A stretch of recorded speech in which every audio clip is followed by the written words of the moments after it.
नमस्तेस्तु भगवन् विश्वेश्वराय महादेवाय त्र्यम्बकाय त्रिपुरान्तकाय त्रिकाग्निकालाय कालाग्निरुद्राय नीलकण्ठाय मृत्युञ्जयाय सर्वेश्वराय सदाशिवाय श्रीमान् महादेवाय नमः।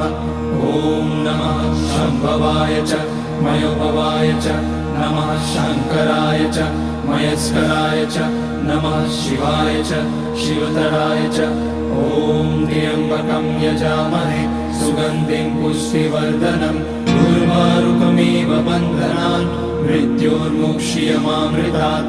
नागेन्द्रहाराय त्रिलोचनाय भस्माकराय महेश्वराय नित्याय शुद्धाय दिगम्बराय तस्मै नकाराय नमः शिवाय।